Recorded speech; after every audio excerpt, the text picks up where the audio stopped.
Bismillahirrahmanirrahim. Assalamualaikum warahmatullahi wabarakatuh. Apa kabar hari ini anak-anak? Mudah-mudahan kita semua selalu diberikan kesehatan. Amin.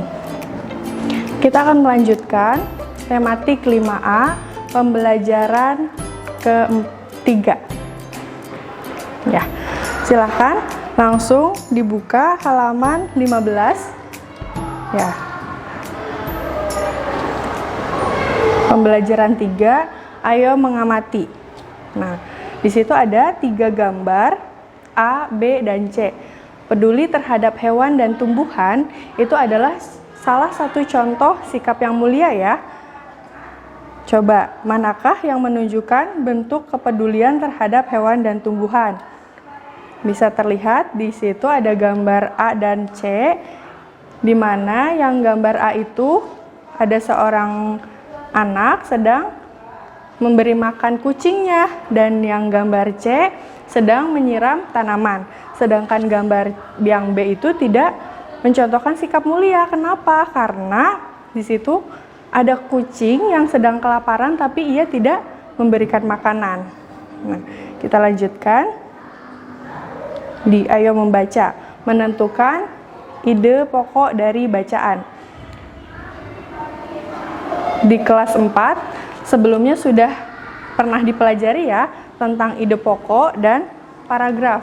Sebelumnya, apa itu ide pokok? Ide pokok itu adalah gagasan utama yang biasanya berada di awal kalimat di setiap paragraf. Nah, paragraf itu sendiri adalah sebuah gagasan yang biasanya awal katanya atau awal kalimatnya itu penulisannya agak menjorok ke dalam ya. Selanjutnya, sebelum Ibu bahas, silahkan anak-anak membaca teks upaya hebat dokter hewan cilik dalam buku halaman 15. Ya, jika sudah, di halaman 15 dan 16 itu adalah terdapat 3 paragraf. Di situ setiap paragrafnya itu ada ide pokoknya ya. Coba kita lihat paragraf pertama. Ide pokok itu tadi yang Ibu bilang berada di awal kalimat. Jadi di paragraf pertama, ide pokoknya ialah Dinas Pertanian dan Peternakan Kota Pekanbaru, Provinsi Riau membentuk dokter hewan cilik di beberapa kecamatan setempat yang rawan hewan penularan rabies. Tidak harus selalu ide pokok itu sangat panjang ya, tidak mesti sampai titik, tapi boleh sampai kalimat yang kira-kira enak untuk dibaca atau enak untuk dimana kita berhenti membacanya. Nah, di paragraf kedua ada menurut L, dibentuknya dokter hewan cilik di kecamatan ini sebagai perpanjangan tangan Distanak dalam memberikan pendidikan tentang penularan rabies kepada masyarakat. Nah, itu adalah ide pokok di paragraf kedua. Lanjutkan di ide pokok paragraf ketiga, itu ada menurut L, pembentukan dokter hewan cilik merupakan program pertama dari Distanak Pekanbaru agar wilayah setempat bebas rabies. Nah, itu adalah ide pokok yang ada di setiap paragraf. Jadi, bacaan upaya hebat dokter hewan cilik itu mempunyai 3 paragraf dan di setiap paragrafnya ada ide pokoknya masing-masing. Kita lanjutkan ke halaman 17. Di situ ada menjelaskan sikap-sikap yang sesuai dengan Pancasila. Sebelumnya, anak-anak masih ingat kan? Pancasila kita itu ada 5. Ya, yang biasanya kita bacakan saat upacara. Karena dalam keadaan corona ini, kita sudah lama sekali ya tidak melaksanakan upacara bendera.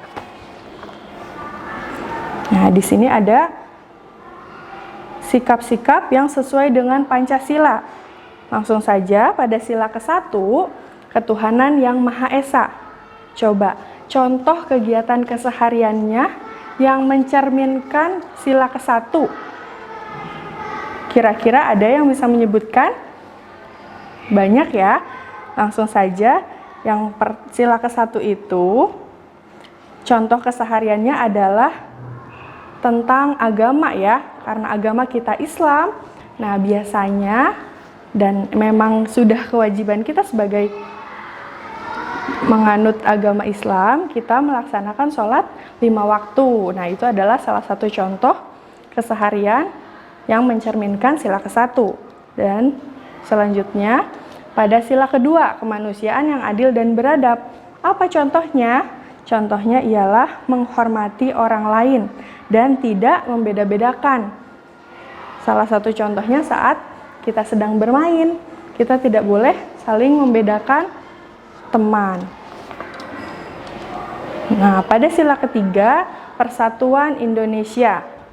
Contoh kegiatan kesehariannya ialah cinta tanah air, menggunakan produk Indonesia dan tidak membeli barang dari luar negeri ya, karena selain mahal juga sulit untuk didapat biasanya. Jadi lebih baik menggunakan produk Indonesia dan menjunjung persatuan dan kesatuan.